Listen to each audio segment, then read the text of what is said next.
गिरिसम्भूता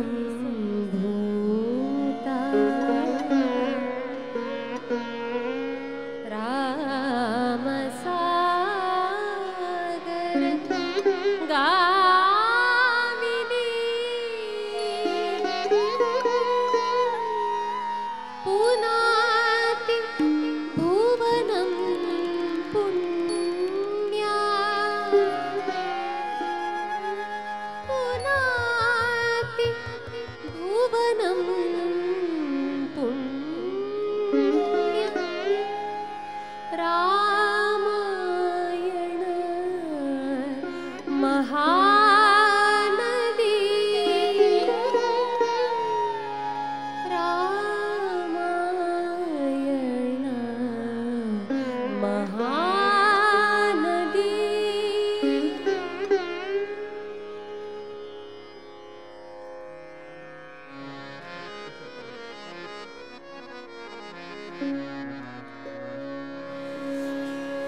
वामे भूमिसुता पुरस्तु हनुमान् पश्चात् सुमित्रासुतः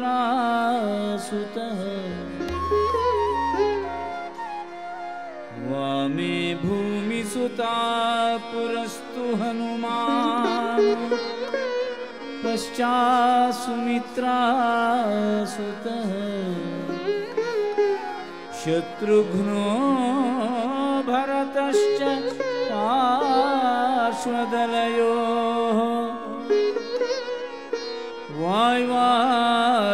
वायुवादिकोणेषु च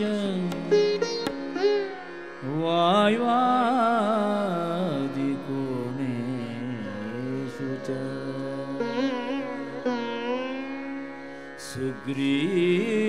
सुग्रीवश्च विभीषणश्च युवराट्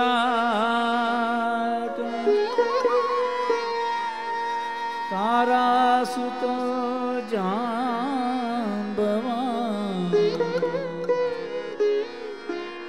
मध्ये नीलसरोज कोमलरुचिं मध्ये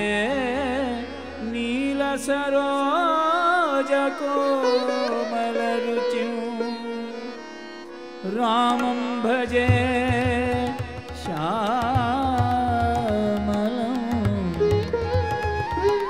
रामं भजे श्यामलम्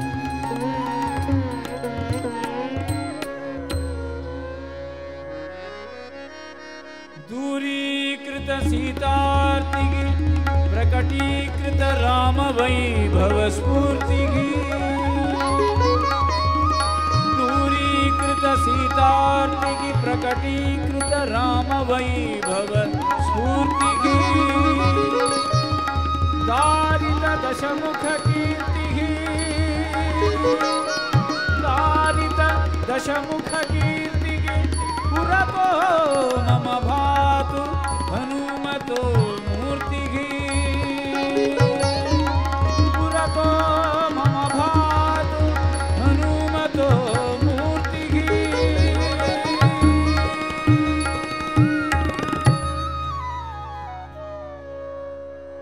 श्रीराम जय राम जय जय राम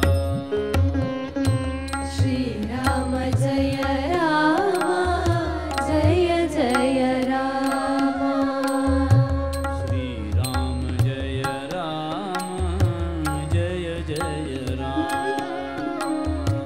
श्रीराम जय राम जय जय राम श्रीराम जय राम जय जय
ಎಲ್ಲೆಲ್ಲಿ ಅಡ್ಡಾಡುವುದೆನ್ನ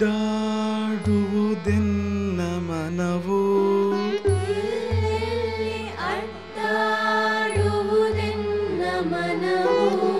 ಅಲ್ಲಲ್ಲಿ ಕಾಣಲೈ ಗುರು ನಿನ್ನ ತನುವು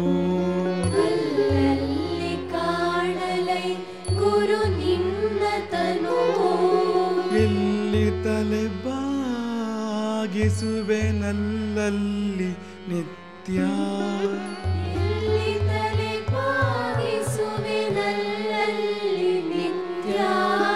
ಕಾಣಲೈ ಗುರು ನಿನ್ನ ಪದ ಕಮಲ ಸತ್ಯ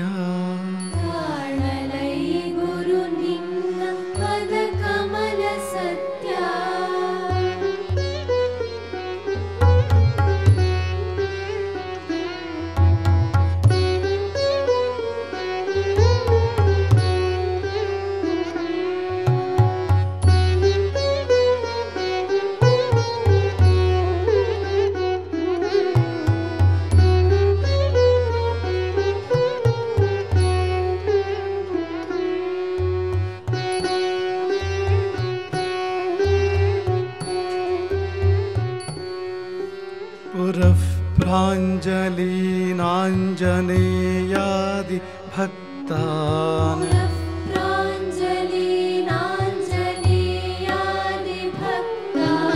चिन्मुद्रया भद्रया बोधयन्तम्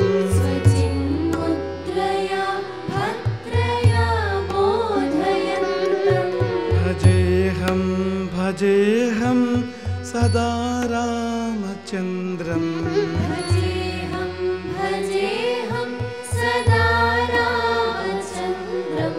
त्वदन्यं न मन्ये न मन्ये न मन्ये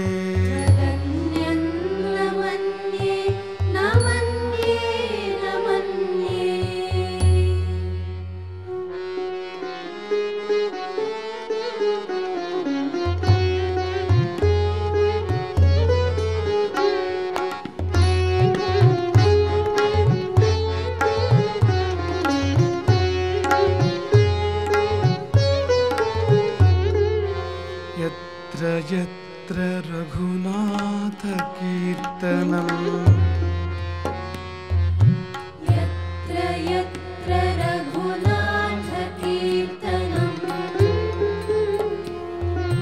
तत्र तत्र कृतमस्तकाञ्जलिम्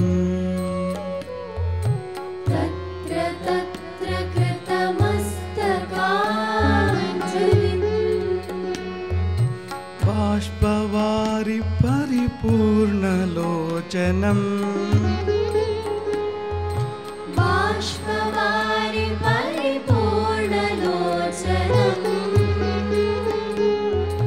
मारुतिं नमत राक्षसान्तकम्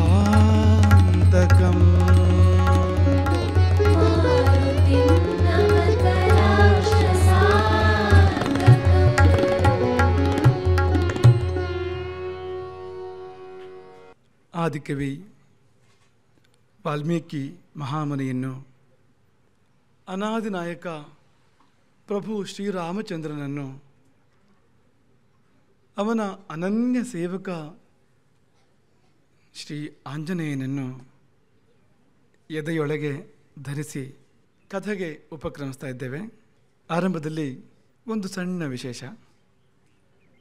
ಸಣ್ಣ ವಿಶೇಷ ಅಂದರೆ ವಿಶೇಷ ತುಂಬ ದೊಡ್ಡದು, ಆದರೆ ಆ ವಿಶೇಷದ ವ್ಯಕ್ತಿ ಇನ್ನೂ ಸಣ್ಣವನು. ಆದಿತ್ಯ ನಮ್ಮ ಗುರುಕುಲದ 9ನೇ ತರಗತಿಯ ವಿದ್ಯಾರ್ಥಿ. ಮೊದಲ ದಿನ ರಾಮಕಥೆಯ ಸಮಯದಲ್ಲಿ ಆತ ತನ್ನ ಪಾಡಿಗೆ ತಾನು ಒಂದು ಮೂಲೆಯಲ್ಲಿ ಕುಳಿತು ಚಿತ್ರಗಳನ್ನು ರಚನೆ ಮಾಡಿದ್ದಾನೆ. ಆ ಚಿತ್ರಗಳು ನಿಮ್ಮ ಮುಂದೆ ಇವತ್ತು ಪ್ರಸ್ತುತವಾಗ್ತಾ ಇದ್ದಾವೆ. ಮಕ್ಕಳೇ, ಇದನ್ನು ಯಾಕೆ ನಿಮ್ಮ ಮುಂದೆ ತೋರಿಸ್ತಾ ಇದ್ದೇವೆ ಅಂದರೆ, ನೀವು ಮಾಡಿ, ನಿಮ್ಮಲ್ಲಿ ಯಾರ್ಯಾರು ಚಿತ್ರ ರಚನೆ ಮಾಡಬಲ್ಲವರು ಇದ್ದೀರಿ, ಕಥೆಯ ಸಮಯದಲ್ಲಿ ನೀವು ನಿಮಗೆ ತೋಚಿದಂತೆ, ನಿಮಗೆ ಪ್ರೇರಣೆ ಬಂದಂತೆ ಚಿತ್ರಗಳನ್ನು ರಚನೆ ಮಾಡಿ, ಆ ಮೂಲಕ ನಿಮ್ಮ ಕಲೆಯನ್ನು ಅಭಿವ್ಯಕ್ತಿ ಮಾಡಿ ಎಂಬುದನ್ನು ಉಲ್ಲೇಖ ಮಾಡೋದಕ್ಕೋಸ್ಕರ ಈ ಸಂದರ್ಭವನ್ನು ಬಳಸ್ಕೊಂಡ್ವು. ಆದಿತ್ಯನಿಗೆ ಆಶೀರ್ವಾದಗಳು. ಮೊದಲ ದಿನವೇ ಹೇಳಬೇಕಾಗಿತ್ತು ಇದನ್ನು, ಆದರೆ ಬಹುಶಃ ನಮ್ಮ ಕುಂಚ ಬ್ರಹ್ಮ ನೀರ್ನಳ್ಳಿಯ ಸಾನ್ನಿಧ್ಯದಲ್ಲಿ, ನೀರ್ನಳ್ಳಿಯ ಉಪಸ್ಥಿತಿಯಲ್ಲಿ ಇದಾಗಬೇಕು ಅನ್ನೋ ಕಾರಣಕ್ಕೆ ಬಹುಶಃ ಇಂದಿನವರೆಗೆ ಅದು ಕಾದಿದೆ ಎಂಬುದಾಗಿ ನಾವು ಭಾವಿಸ್ತೇವೆ. ಆದಿತ್ಯನಿಗೆ ಪ್ರಕಾಶದ ಭವಿಷ್ಯವನ್ನು ಹಾರೈಸೋಣ, ಮತ್ತು ಅದು ನಿಮ್ಮೆಲ್ಲರಿಗೆ ಪ್ರೇರಣೆಯಾಗಲಿ.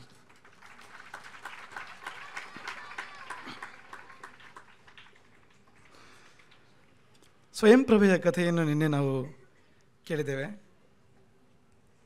ಸ್ವಯಂ ಪ್ರಭೆ ನಮಗೆ ಹೇಳುವ ಪಾಠ ಏನು? ವೈಭವದ ನಡುವೆ ವೈರಾಗ್ಯದಲ್ಲಿ ಬದುಕುವುದು ಹೇಗೆ? ಸ್ವಯಂ ಪ್ರಭೆಯ ಪರಿಸರದಲ್ಲಿ ಏನಿರಲಿಲ್ಲ.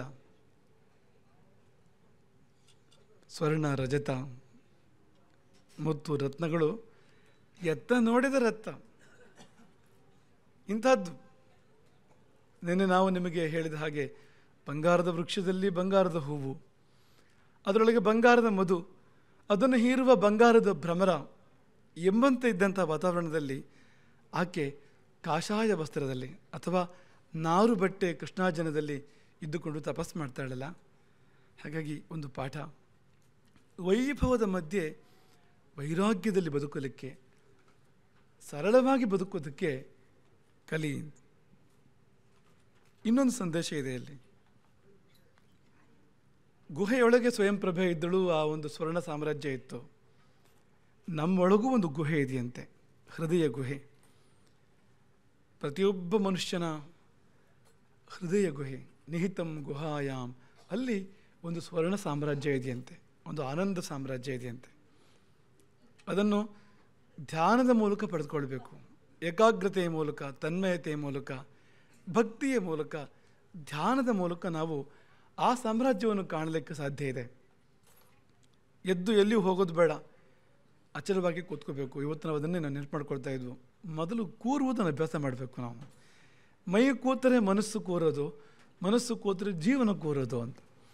ಮಹಾಯೋಗಿಗಳಿಗೆ ಮೊದಲು ಬೇಕಾಗೋದು ಆಸನ ಸಿದ್ಧಿ, ಭಾಳ ಹೊತ್ತು ಕೂತ್ಕೊಳ್ತಕ್ಕಂಥ ಯೋಗ್ಯತೆ. ಹಾಗೆ ನಾವು ಅಲ್ಲಾಡದೆ ಕುಳಿತು ಅಂತರ್ಧ್ಯಾನದಲ್ಲಿ ಮಗ್ನರಾದಾಗ ನಮ್ಮ ಹೃದಯ ಗುಹೆಯೊಳಗೆ ಇಂಥದ್ದೊಂದು ಸ್ವರ್ಣ ಸಾಮ್ರಾಜ್ಯ, ಆನಂದ ಲೋಕ ಅನಾವರಣಗೊಳ್ಳುವುದಕ್ಕೆ ಸಾಧ್ಯ ಇದೆ. ಅದಕ್ಕೆ ನಾವು ಸ್ವಯಂ ಪ್ರಭೆಯಂತೆ ಇರಬೇಕು. ಅವಳ ಹಾಗೆ ಆ ಒಂದು ವೈರಾಗ್ಯ, ನಿರ್ಲಿಪ್ತತೆ, ಆ ಒಂದು ಸಹಜತೆಯನ್ನು ಅಭ್ಯಾಸ ಮಾಡಬೇಕು. ಹಾಗೆ ಇನ್ನೊಂದು ಪಾಠ ಇದೆ. ಮಹಾತ್ಮರ ಸಂಸರ್ಗ ಎಂದೂ ವ್ಯರ್ಥ ಅಲ್ಲ. ನೀವು ಯಾವುದೇ ಮಹಾತ್ಮರನ್ನು ನಿಮ್ಮ ಕಣ್ಣಿಂದ ನೋಡಿದ್ರಿ ಅಂದರೆ ಆ ನೋಡಿದ ನೋಟ ಯಾವತ್ತೂ ಕೂಡ ವ್ಯರ್ಥವಾಗೋದಿಲ್ಲ. ಸ್ವಯಂ ಪ್ರಭೆಯನ್ನು ವಾನರರು ನೋಡಿದರು, ಆಕೆಯ ದರ್ಶನ ಪಡೆದರು ಅಂದರೆ ಹೆಚ್ಚು ಸರಿ. ಮತ್ತು ಆಕೆಯಲ್ಲಿ ತಮ್ಮ ಕಷ್ಟ ಕೂಡ ಹೇಳ್ಕೊಂಡ್ರು. 1 ತಿಂಗಳ ಅವಧಿ, ಅದು ಮೀರ್ತಾ ಇರ್ತಕ್ಕಂಥದ್ದು, ಅವಧಿ ಮೀರ್ತಾ ಇರ್ತಕ್ಕಂಥದ್ದು, ಮೀರಿದರೆ ಮೃತ್ಯುದಂಡ, ಇದೆಲ್ಲ ಹೇಳ್ಕೊಂಡಿದ್ದಾರೆ. ಸ್ವಯಂ ಪ್ರಭೆ ಆ ಬಗ್ಗೆ ಏನೂ ಮಾತಾಡಿಲ್ಲ. ಪಾಪ ಇವರು ಗೋಳು ಹೇಳ್ಕೊಂಡಿದ್ದೇ ಬಂತು. ಏನೊಂದು ಉಪ್ಪು ಚಪ್ಪೆ ಮಾತಾಡಿದರೆ ಹೇಳಿ ಆಕೆ. ಒಂದು ಕೆಲಸ ಮಾಡಿಕೊಟ್ಟಿದ್ದಾಳೆ. ಅದೇನು ಅಂದರೆ, ಗುಹೆಯಿಂದ ಹೊರಗೆ ಕರೆದೊಯ್ಯುವ ಕಾರ್ಯ. ಪಾಪ ಹೊರಗೆ ಹೋಗಲಿಕ್ಕೆ ಸಾಧ್ಯ ಇರಲಿಲ್ಲ ಆ ವಾನರರಿಗೆ. ಅಂಥವರನ್ನು ಗುಹೆಯಿಂದ ಹೊರಗೆ ಕರೆದೊಯ್ಯುವ ಕಾರ್ಯವನ್ನು ಮಾಡಿಕೊಟ್ಟಿದ್ದಾಳೆ. ಇಷ್ಟೇ ಆದರೆ ಏನು ಮಾಡಿದಂತೆ ಆಗಿಲ್ವಲ್ಲ, ನ್ಯೂಟ್ರಲ್ ಆಯಿತು, ಮೈನಸ್ಸು ಅಲ್ಲ ಪ್ಲಸ್ಸು ಅಲ್ಲ, ಎಲ್ಲಿದ್ದರೂ ಅಲ್ಲೇ ಇದ್ದಾರೆ ಅವರು. ಹಾಗಾದರೆ ಸ್ವಯಂ ಪ್ರಭೆಯ ಸಂಸರ್ಗದಿಂದ ವಾನರರಿಗೆ ಸಿಕ್ಕಿದ್ದೇನು ಎಂದರೆ, ಒಂದು ವೇಳೆ ಸ್ವಯಂ ಪ್ರಭೆ ಇಲ್ಲದೇ ಇದ್ದಿದ್ರೆ, ಒಂದು ವೇಳೆ ಸ್ವಯಂ ಪ್ರಭೆ ಎಲ್ಲಿ ತಂದು ಬಿಟ್ಟಳೋ ವಾನರರನ್ನು ಅಲ್ಲಿ ತಂದು ಬಿಡದೇ ಇದ್ದಿದ್ರೆ ರಾಮಾಯಣದ ಮುಂದಿನ ಕಥೆಯೇ ಇರಲಿಲ್ಲ. ಅದನ್ನು ಮುಂದೆ ನೋಡ್ತೀರಿ ನೀವು. ಸ್ವಯಂ ಪ್ರಭೆ ಎಲ್ಲಿ ತಂದು ಬಿಟ್ಟಳೋ ವಾನರರನ್ನು ಅಲ್ಲಿ ಏಕೆ ತಂದು ಬಿಟ್ಟಳು? ಅಲ್ಲಿ ದಾರಿ ಇತ್ತು. ವಾನರರಿಗೆ ಕಾರ್ಯಸಾಧನೆಯ ದಾರಿ ಅಲ್ಲೇ ಇತ್ತು. ಅದು ಅವರಿಗೆ ಗೊತ್ತಿಲ್ಲ, ಆದರೆ ಸ್ವಯಂ ಪ್ರಭೆಗೆ ಗೊತ್ತು. ಹಾಗಾಗಿ ಏನೊಂದೂ ಮಾತನಾಡದೆ ಆಡದೆ ಮಾಡುವನು ರೂಢಿಯೊಳಗುತ್ತಮನು ಎಂಬಂತೆ ಆಕೆ ಮೌನವಾಗಿ ಒಂದು ಕೊಂಡಿಯಾಗಿ, ಒಂದು ಲಿಂಕ್ ಆ ರೀತಿಯಲ್ಲಿ ಕೆಲಸ ಮಾಡ್ತಾಳೆ. ಆಕೆ ಎಲ್ಲಿ ಕಪಿಗಳನ್ನು ತಂದು ಬಿಟ್ಟಳೋ ಅಲ್ಲೇ ಅವರಿಗೆ ಮುಂದಿನ ದಾರಿ ಇತ್ತು. ಅದೇನು ಎನ್ನುವುದನ್ನು ಇವತ್ತಿನ ಕಥೆಯಲ್ಲಿ ನಾವು ನೋಡ್ತೇವೆ. ವಾನರರು ಬಿಲದಿಂದ ಹೊರಗೆ ಬಂದಿದ್ದಾರೆ. ಸ್ವಯಂ ಪ್ರಭೆ ತೋರಿಸಿದ್ದಾಳೆ, ಇದು ವಿಂಧ್ಯ ಪರ್ವತ, ಇದು ಪ್ರಸ್ರವಣ, ಇದು ದಕ್ಷಿಣ ಸಮುದ್ರ ಎಂಬುದಾಗಿ. ವಾನರರು ಸಮುದ್ರವನ್ನು ಅವಲೋಕನ ಮಾಡ್ತಾರೆ. ಭೋರ್ಗರೀತಾ ಇದೆ, ಅಲೆಗಳು ಏಳ್ತಾ ಇದ್ದಾವೆ, ಬೀಳ್ತಾ ಇದ್ದಾವೆ. ಅಲ್ಲೇನೂ ಹೆಚ್ಚು ವಿಷಯ ಏನೂ ಇಲ್ಲ, ಸಮುದ್ರ ನೋಡಿ ಗೊತ್ತಾಗುವಂಥದ್ದು ಏನೂ ಇಲ್ಲ. ಆದರೆ ಅವರ ಅಕ್ಕಪಕ್ಕ ನೋಡಿದರೆ ಅವರಿಗೆ ಗೊತ್ತಾಗುವಂಥ ಕೆಲವು ಸಂಗತಿಗಳಿದ್ದಾವೆ. ಸರಿಯಾಗಿ ಅವರು ಸುತ್ತಮುತ್ತ ನೋಡಿದರೆ ಎದೆ ಒಡೆದು ಹೋಗುವಂಥ ವಿಷಯ ಇದೆ. ಏನಪ್ಪ ಅಂದರೆ ನೀವು ಊಹೆ ಮಾಡಲಿಕ್ಕೆ ಸಾಧ್ಯ ಇಲ್ಲ. ಏನನ್ನು ನೋಡಿದರು ವಾನರರು, ನೋಡಿದ್ರಿಂದ ಅವರು ಎದೆ ಒಡೆದು ಹೋಯಿತು ಅಂದರೆ, ಸುತ್ತಮುತ್ತ ಗಿಡ ಮರಗಳನ್ನು ನೋಡಿದ್ರು, ಹೂ ಬಿಟ್ಟಿದ್ವು ಅಷ್ಟೇ. ಹೂ ಬಿಟ್ಟ ಗಿಡ ಮರಗಳನ್ನು ನೋಡಿದ ವಾನರರು ಎದೆ ಒಡೆದುಕೊಂಡ್ರು, ಆಘಾತಕ್ಕೊಳಗಾದರು, ಕುಸಿದು ಬಿದ್ದರು. ಮಕ್ಕಳೇ, ನಿಮ್ಗೆ ಯಾವಾಗಲಾರು ಹೀಗಾಗಿದೆಯಾ? ಹೂ ಬಿಟ್ಟ ಗಿಡ ಮರ ನೋಡಿದರೆ ಎಚ್ಚರ ತಪ್ಪಿ ಬೀಳೋದುಂಟಾ? ಆಘಾತ ಆಗೋದುಂಟಾ? ಎಲ್ಲರೂ ಇವರಿಗೆ ಯಾಕಾಯ್ತು ಹೀಗೆ ಅಂದರೆ, ಇನ್ನೂ ಒಗಟು ಹೇಳೋಣ ನಿಮಗೆ. ಆ ಹೂ ಬಿಟ್ಟ ಗಿಡ ಮರಗಳಲ್ಲಿ ಪಂಚಾಂಗ ಇತ್ತು. ಹೋಗ್ತೀರಾ? ಕ್ಯಾಲೆಂಡರ್ ಹೂ ಬಿಟ್ಟ ಗಿಡ ಮರಗಳಲ್ಲಿತ್ತು. ಊಹೆ ಮಾಡ್ಬೋದಾ ಏನು ಅಂತ? ಹೇಳಿ, ಏನು?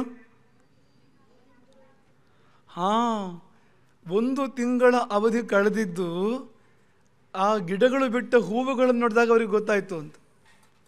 ಹಿಂದಿನ ಕಾಲದಲ್ಲಿ ಪಂಚಾಂಗ ಬರೀ ಪುಸ್ತಕದಲ್ಲಿ ಇರ್ತಾ ಇರಲಿಲ್ಲ, ಪ್ರಕೃತಿಯಲ್ಲಿ ಇರ್ತಾ ಇತ್ತು. ಯಾವ ಋತುವಿನಲ್ಲಿ ಯಾವ ಗಿಡ ಹೂ ಬಿಡ್ತದೆ, ಯಾವ ಗಿಡ ಕಾಯಿ ಬಿಡ್ತದೆ, ಯಾವುದು ಹಣ್ಣಾಗ್ತದೆ ಅಲ್ವಾ? ಇನ್ನೇನು ಮಾವಿನ ಹಣ್ಣು ಹತ್ತಿರ ಬಂತು, ಅದಾದಮೇಲೆ ಹಲಸಿನ ಹಣ್ಣು ಬರ್ತದಲ್ಲ ಮುಂದೆ. ಕಳೆದಿದ್ದು ಮಾವಿನ ಹೂವು, ಮಾವಿನ ಮಿಡಿ. ಇದು ನವಂಬರ್ ತಿಂಗಳಲ್ಲಿ ಆಗೋದಿಲ್ಲ, ಸೆಪ್ಟೆಂಬರ್ ತಿಂಗಳಲ್ಲಿ ಆಗೋದಿಲ್ಲ ಅಲ್ವಾ? ಹಾಗೆ ಸುತ್ತಮುತ್ತ ನೋಡಿದಾಗ ವಿಂಧ್ಯಸ್ಯತು ಗಿರೇಫ್ ಪಾದೆ ಸಂಪ್ರಪುಷ್ಪಿತ ಪಾದಪೆ ನೋಡಿದಾಗ ದ್ರುಮಾನ್ ವಾಸಂತಿಕಾನ್ ದೃಷ್ಟವ ಋತು ಪರಿವರ್ತನೆಯ ಪ್ರತೀಕವಾಗಿರ್ತಕ್ಕಂಥ ಹೂವುಗಳನ್ನು ಕಂಡಾಗ ಅವರಿಗೆ ಒಂದು ವಿಷಯ ಚೆನ್ನಾಗಿ ಅರ್ಥ ಆಯ್ತು. ಈಗ ಅದೇನು? 1 ತಿಂಗಳು ಕಳೆದು ಹೋಗಿದೆ. ಕಪಿರಾಜನು ಕೊಟ್ಟ ಅವಧಿ ತೀರಿಯೇ ಹೋಗಿದೆ.